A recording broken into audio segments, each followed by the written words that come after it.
In an ancient Indian kingdom, hidden beyond the veils of time and forgotten by the modern world, a legend was whispered on the wind.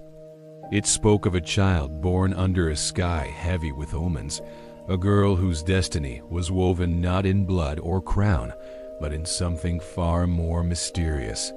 Her hair. It was said that her hair carried a power so immense that even the gods watched her birth in silence. On the night her raven-black tresses first touched the ground, the earth trembled, the stars dimmed, and deep within a forgotten realm of shadows, an ancient evil stirred. A cursed sorcerer banished centuries ago and believed to be lost forever opened his eyes once more.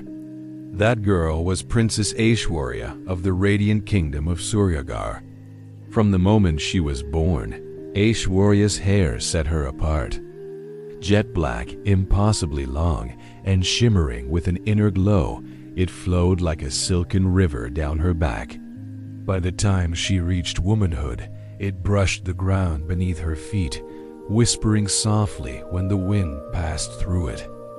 The people of Suryagar called it a divine blessing, a sacred sign that their kingdom would flourish. But to Aishwarya, it felt like a silent burden. She was kind-hearted and brave, deeply devoted to her people, yet wherever she went, eyes followed not out of love, but awe. Whispers trailed her steps.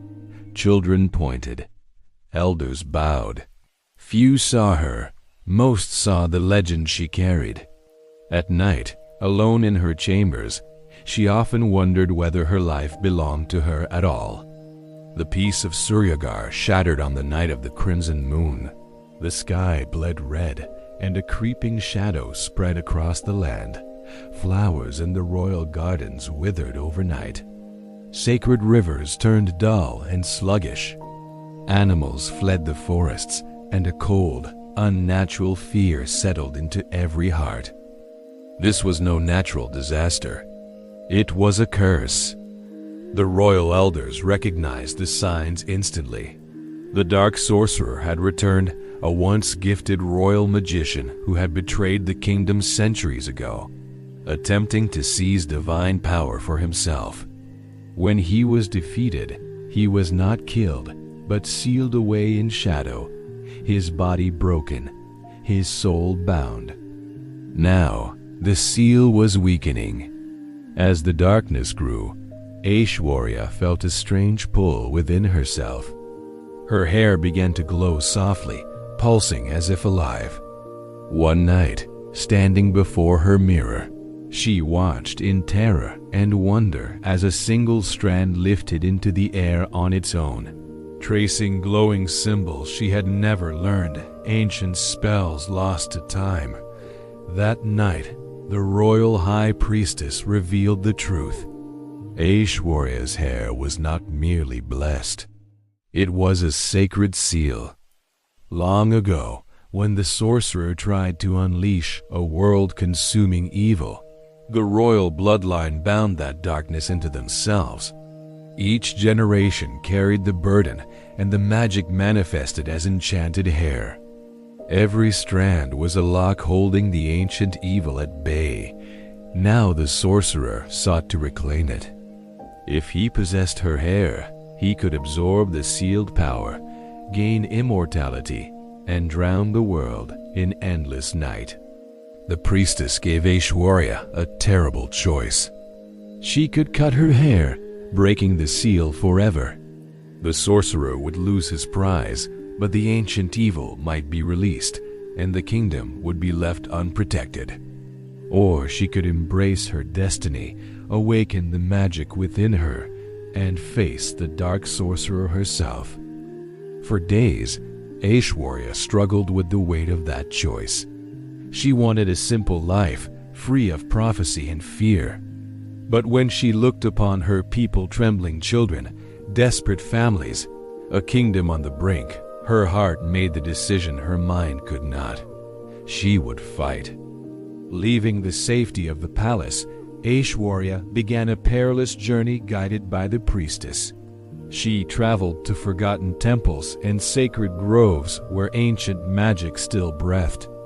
Her first trial awaited her in the Cave of Echoes, where shadows took form and whispered her deepest fears. She saw visions of Suryagar in ruins. She saw herself failing. She heard the sorcerer's voice urging her to surrender, to cut her hair and escape her fate. But as tears fell, her courage rose. Her hair blazed with radiant light, shattering the illusions. She learned then that the sorcerer fed on fear, and her bravery was his greatest weakness. With each trial, her power grew. She learned to weave her hair into shields of light, to heal cursed land with a single touch, and to repel shadow creatures sent to hunt her. Wherever she walked, hope returned. Crops revived, rivers cleared, the people began to believe again. But the sorcerer was relentless. His shadow followed her across mountains and through enchanted forests. The curse tightened its grip.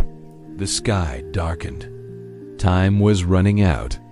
The final battle came at the Sunstone Spire, the heart of the kingdom's ancient magic. The sky above twisted with black and violet clouds, the sun swallowed by shadow. The Dark Sorcerer stood waiting tall, terrible, his eyes burning with cursed fire. "Give me the hair," he hissed, "and I will end your suffering." Aishwarya stood firm. Her hair shone like 1,000 stars as magic clashed with darkness. Light met shadow in a battle that shook the heavens, yet the sorcerer was powerful.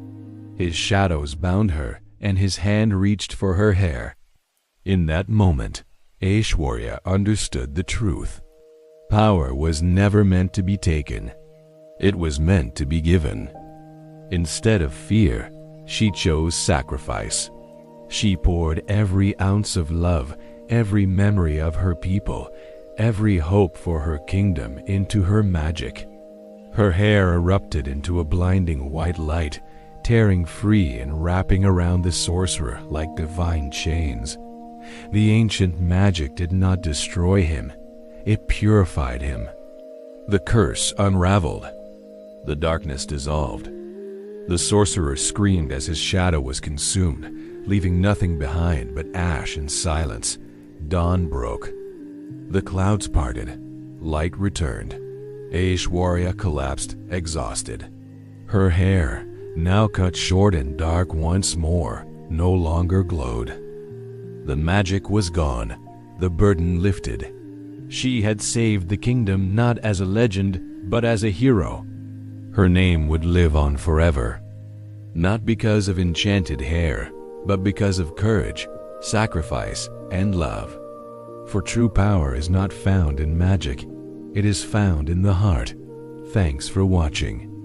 If you enjoyed this magical journey, don't forget to like, share, and subscribe for more enchanting stories.